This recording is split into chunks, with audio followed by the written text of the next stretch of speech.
Halo teman-teman, salam sehat selalu untuk kita semua, salam sejahtera kembali dengan saya Bung Ropan. Dan sejak kemarin ya, itu pemberitaan ya, tentang pemain yang ini, yaitu Calvin Ronald Verdonk, pemain berusia 26 tahun yang bermain di NEC Nijmegen di Eredivisie di Liga Utama Belanda, itu terus berkumandang. Ya, bahkan banyak yang menanyakan juga kepada saya bagaimana tentang Verdonk ini, Bung Ropan. Karena konon kabarnya dia sudah berbicara di salah satu podcast bahwa dia sedang mengurusi naturalisasi dia. Memang STY ketika berlibur untuk bisa berkunjung ke pemain-pemain kita yang bermain di Belgia, di Belanda, termasuk melihat JIS bermain di Serie B ketika Venezia melawan Como, dan dia ketika di Belanda sempat berfoto.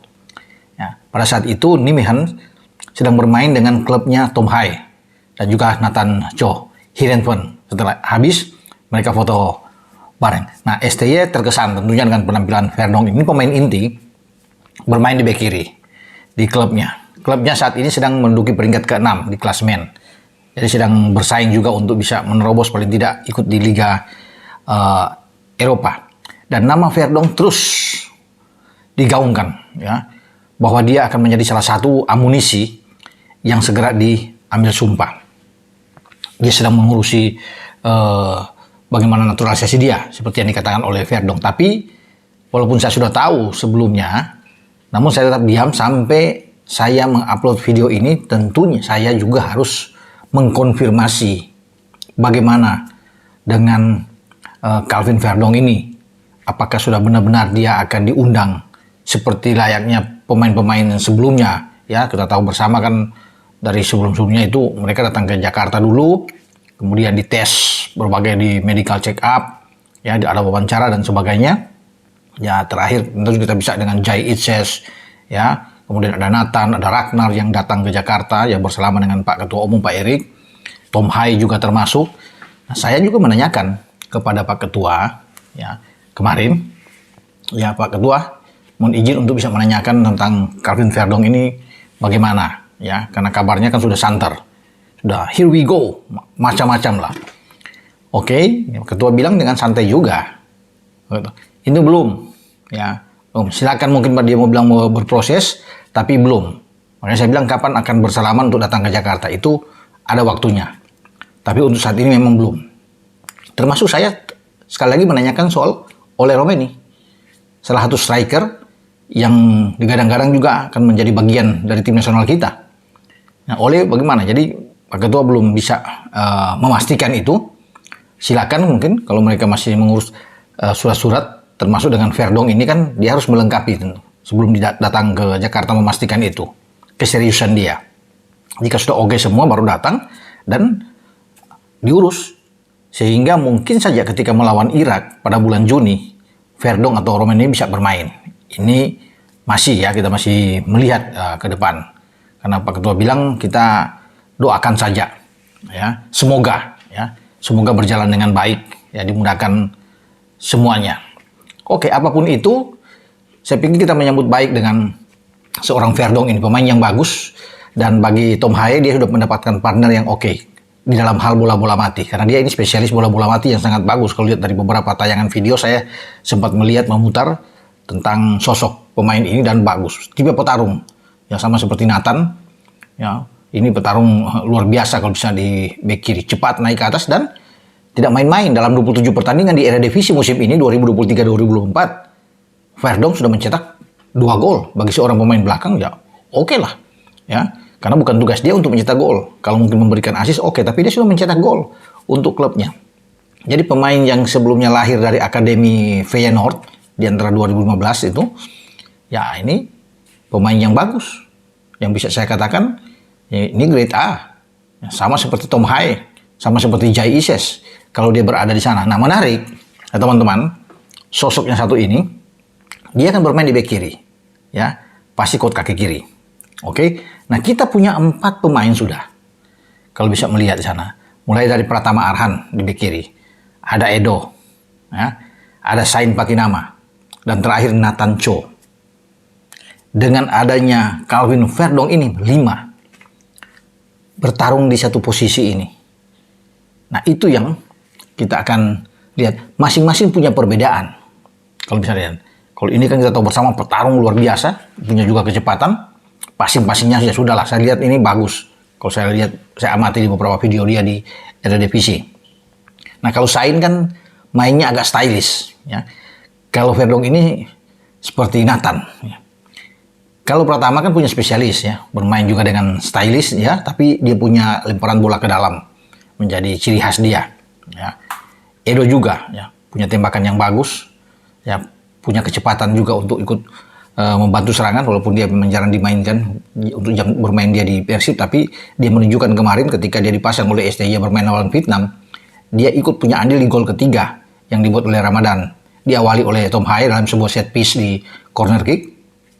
Scrimmage depan gawang, Hapner dan Sananta melompat dan bola mengarah keluar kotak penalti. Di sana dihajar dengan kaki kanan keras sekali oleh Edo dan bola jatuh di kaki Ramadan, kan? Kemudian memantul ke Egy sundul kena tiang, balik lagi ke depan gawang dan disambar untuk menjadikan gol ketiga di injury time itu oleh Sananta. Jadi itu perbedaan dari pemain-pemain bek kiri kita. Tapi saya penasaran, saya ingin lihat ya, bagaimana kalau dia bermain di tim nasional dan dipasang oleh ST langsung melawan Irak. Dia layak untuk bisa mendapat tempat. Walaupun saya pikir ada Nathan Chow juga oke, Arhan juga bagus, Sain juga baik. Tetapi karena dia ini bermain di kasta tertinggi di Liga Belanda dan berada di atas, kalau di posisi ke-6 itu nggak main-main. Memang tertinggal agak jauh dengan peringkat pertama.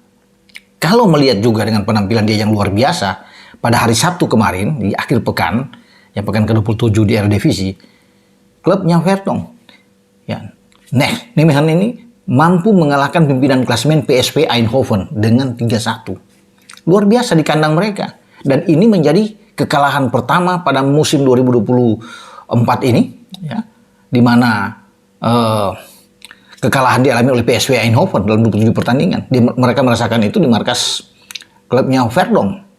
Dan dia bermain tidak tergantikan, ya, oleh Jurgen Meyer, pelatih dari Nijmegen ini selalu memasang Verdonk. Itu yang membuat mungkin STY itu sangat kepincut, ya, tertarik untuk bisa mendapatkan pemain ini. Pasti sudah ada telepon-teleponan dan dia karena kabarnya sedang mengurusi semua surat-surat dia yang kemudian nanti akan dinaturalisasi. Ya semoga ya kita semua berjalan dengan lancar sampai kita menunggu kedatangan dari Verdonk ke Jakarta untuk salaman dengan Pak Erik, akan makan malam bersama, foto, dan dia menjalani proses naturalisasi itu Jakarta sebelum nantinya dibawa ke DPR, karena kan harus ke Kemenpora dulu, ya, dari Kemenpora kalau Kemenkumham, nah, baru nantinya diproses di DPR Komisi 3 Komisi 10 sebelum nanti ada Kepres turun dan diambil sumpah.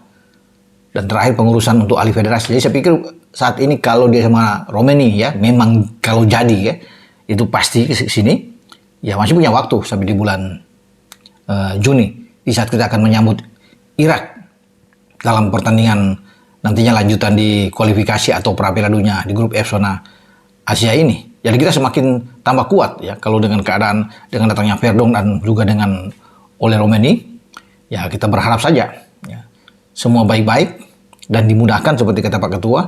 Biarlah semoga ini berjalan dengan lancar, ya, kita mohon dukungan semua pihak, ya.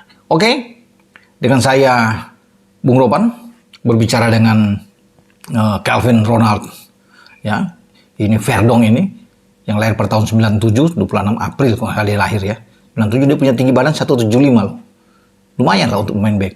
Sehingga banyak yang memberikan julukan kepada dia seakan-akan dia mirip seperti back Real Madrid, Los Blancos, ya, Carvajal katanya. Wah, karena tipe main seperti dia, ya, sangat bagus. Ini sangat ngotot dia bermain. Nah, itu yang kita ingin lihat kalau dia sudah diambil sumpah dan resmi menjadi warga negara Indonesia. Dia bermain melawan Irak dan tipe-tipe seperti dialah yang kita ingin menyaksikan. Namun memang ada persaingan yang luar biasa. Siapa yang akan tersisi? Di posisi bek kiri ini kan rame. Satu-satunya posisi yang paling banyak dihuni pemain, ya posisi bek kiri di timnas kita. Tergantung STY aja akan melihat ini. Siapa yang paling pantas untuk bisa main sebagai pemain inti di starting 11. Tapi kalau dia sudah oke, saya rasa dia akan mendapatkan tempat utama untuk bermain di kiri ya, kalau entah dengan posisi 3-5-2 atau dengan 3-4-3 dari STY, tapi dia akan salah satu yang ada di dalam skema terbaik STY. Oke, dengan saya Bung Ropan berbicara di sini. Terima kasih buat teman-teman yang sudah subscribe channel YouTube Bung Ropan, like dan share, dan juga terima kasih untuk sponsor dari Sinar Cemerlang. Dengan saya Bung Ropan. Ciao.